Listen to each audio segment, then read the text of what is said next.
Uma assustadora tempestade de areia invadiu a cidade de Manaus.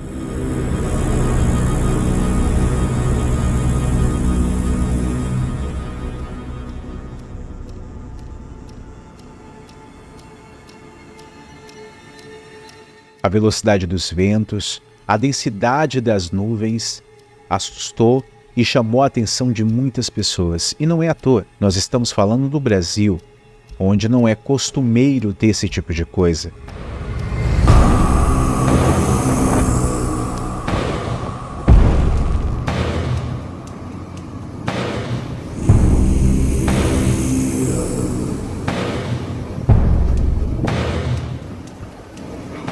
Normalmente esses eventos, esses fenômenos acontecem em lugares onde ficam próximos a desertos, né?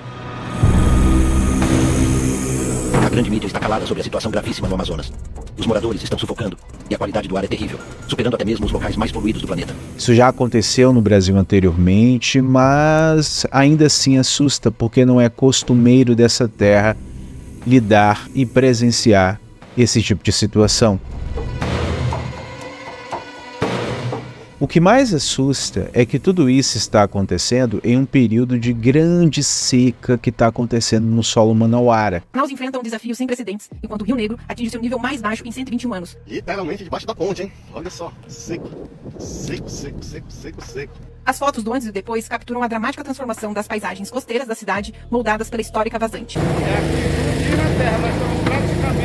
Mas como assim? Seca em um dos lugares que é considerado parte do pulmão do mundo? Boa parte da floresta amazônica está ali. Como pode? Manaus teve tempestade de areia neste domingo. A tempestade de areia foi resultado da estiagem severa que há meses afeta o norte do país. Inclusive, foi essa seca terrível que, segundo os cientistas, provocou essa tempestade de areia que nós vimos adentrando em Manaus. Os artistas globais, a grande mídia e políticos assistem como se nada estivesse acontecendo. Dizem que é por conta das mudanças climáticas, da ação humana, que esse tipo de coisa no planeta está acontecendo. Que é porque o ser humano está desmatando, que o ser humano está fazendo isso e aquilo.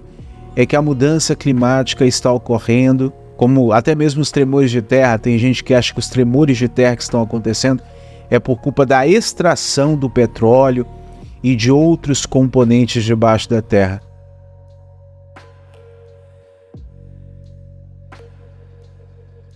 Mas como explicar uma seca que inclusive provocou essa tempestade de areia em um dos lugares mais arborizados do planeta? É porque o pessoal tá desmatando lá agora. Desmatamento sempre aconteceu, e aqui eu não tô dizendo que desmatamento é correto, não. Eu sou a favor de que a natureza ela fique no lugar onde ela foi plantada, que o ser humano adquira somente aquilo que ele precisa. Mas tem algo muito estranho por trás disso, porque, como eu falei, é um dos lugares mais arborizados do mundo. Como pode acontecer uma tempestade como essa, fruto de uma seca? Muito seco, pessoal, seco demais. É de dar tristeza mesmo. Tem município aí que já não tem mais o que comer, o que beber, porque não tem como chegar lá e distribuir o alimento, né?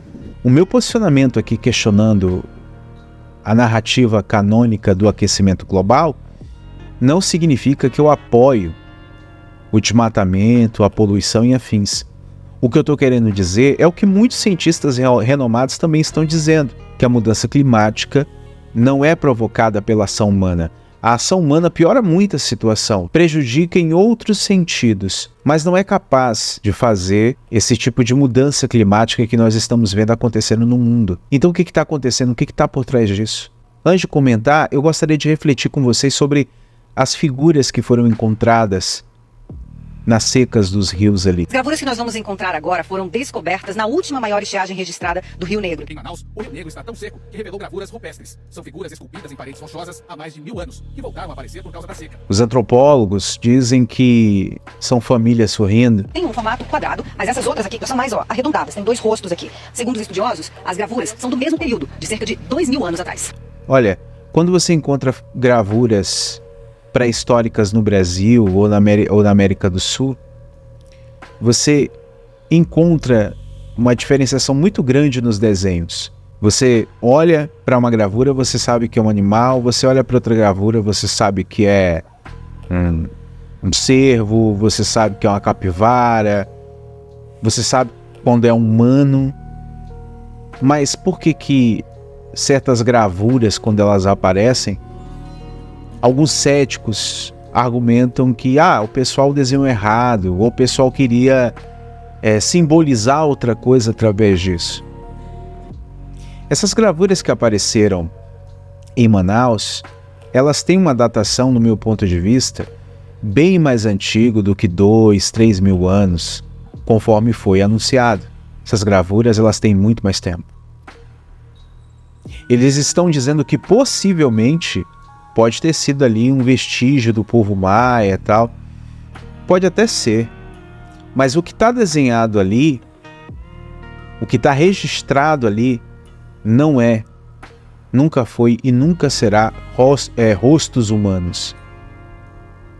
Estamos falando de uma outra coisa, nós estamos falando de uma outra presença. Isso faz conexão com várias lendas indígenas que foram contadas. Então, o que poderia simbolizar esses rostos? Na minha concepção, seres que os povos antigos aqui do Brasil tiveram contato. Mas vamos voltar para a questão da tempestade. O Porto de Manaus, que monitora o Rio Negro desde 1902, confirma que esta é a seca mais severa já documentada na cidade. O que pode estar por trás da tempestade? O que está por trás dessa tempestade de areia é a grande seca.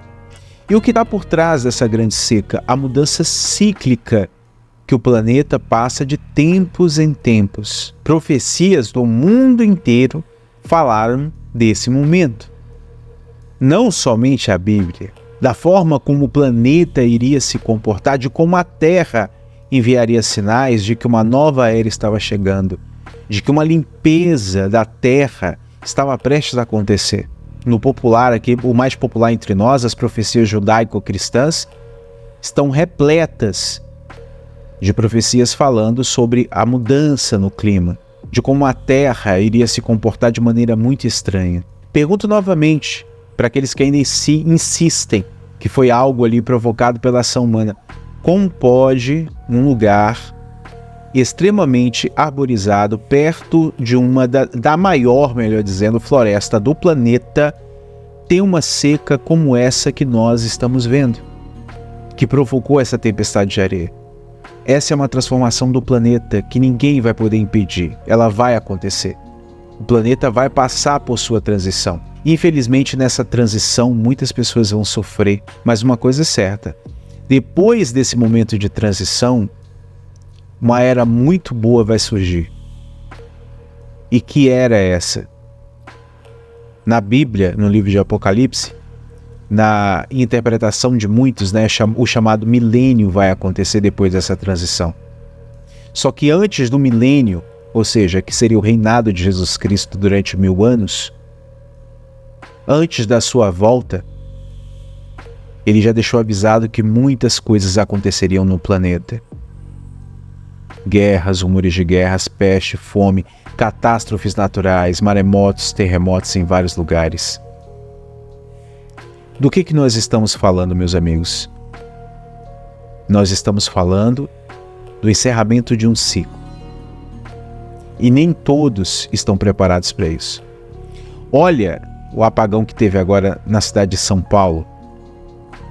Será que os sistemas hídricos, de onde nós extraímos a nossa energia, está começando a falhar? Será que não está tendo água suficiente para isso? Mesmo em um solo tão rico como é o solo do Brasil? Ou será que tudo isso é uma manipulação para controlar ainda mais as pessoas? Seja qual for a resposta, acredito que é possível passar por esse momento de transição com muita dignidade, independente da religião, independente da crença. Mas uma coisa é certa: Jesus Cristo está às portas e em breve ele vai retornar.